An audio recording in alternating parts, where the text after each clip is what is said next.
Hi, I'm Maggie Cabral-Malley, the campus president for the Kent campus and Cecil campus for Florida State College at Jacksonville. And Professor Lepervanche has asked me to talk to you about what's been my biggest management challenge. Well, I've been in management for over 32 years. I started as a faculty member and got additional training and worked my way up through the academic ranks to become an assistant dean, a dean, and then associate vice president, and then a campus president. So there have been many challenges along the way. Every day has been a new challenge, and I think I've grown the most by acknowledging my failures and being reflective every day of what I've done well and what I haven't done well and what I could do better the next day. But I think the biggest challenge as a young administrator was to give myself permission to be myself and to celebrate the skills and the talents and the competencies that I had on my own terms.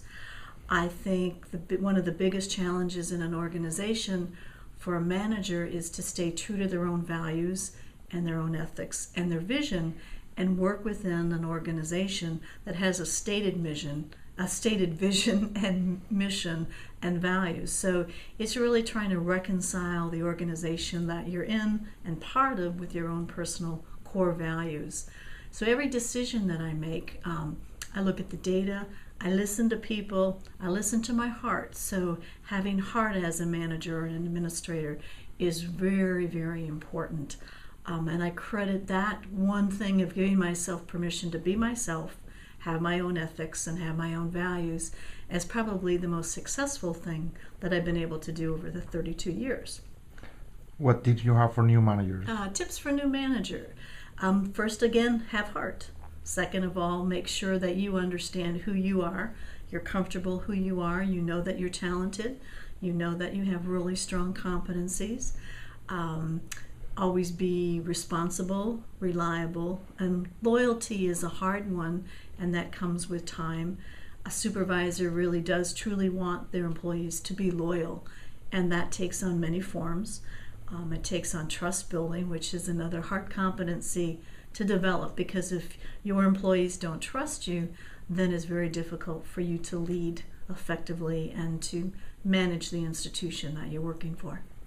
How you apply your management skills in sailing? How do I apply my management skills in sailing?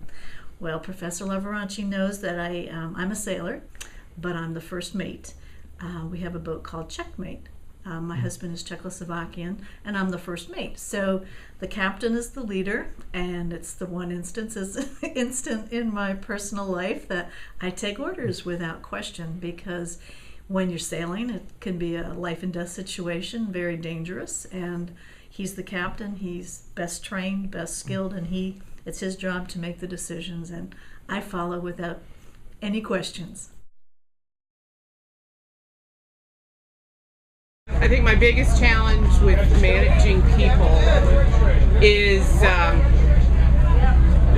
dealing with, unfortunately, people's irresponsibility and dealing with people who tell you they will show up to work and then don't show up to work. And so then that lets down everybody else who is working. When we staff the football games for our housekeeping staff, we know how many people we need to keep the tables wiped and the bathrooms clean and the floors swept during the event. And when people don't show up, then the rest of their coworkers have to work doubly hard. And that's not always fair to those coworkers. And sometimes it's hard dealing with their complaints then that, I've had to work, 4 times as hard today because so-and-so didn't show up. And trying to convince people that, they are appreciated, that they are doing this job. And it's those people who do work hard and show up that I continue to call back and can be assured of continued employment with me. The people who don't show up may get one more phone call from me, but if I get one more disappointment, then I quickly lose their phone number and they don't work for us any longer. And so that's probably the biggest thing I have to deal with. My experience at work, number one, has given me the tools to schedule them with volunteers, especially with something like Adventure Base, where I counted this morning I have 175 volunteers coming. Okay. So I regularly have 100 staff people working for me at the stadium. So this was not difficult scheduling and keeping track of. I have higher expectations of volunteers because they're all here for a different motive than pay. They're here to give their time to scouting.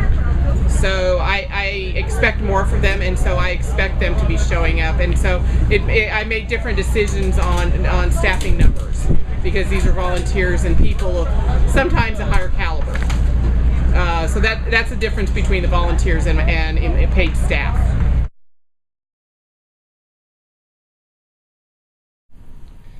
Okay, talking about the most challenging thing that I've had to face as a manager would simply be trying to get people to get ownership in the projects that I give them.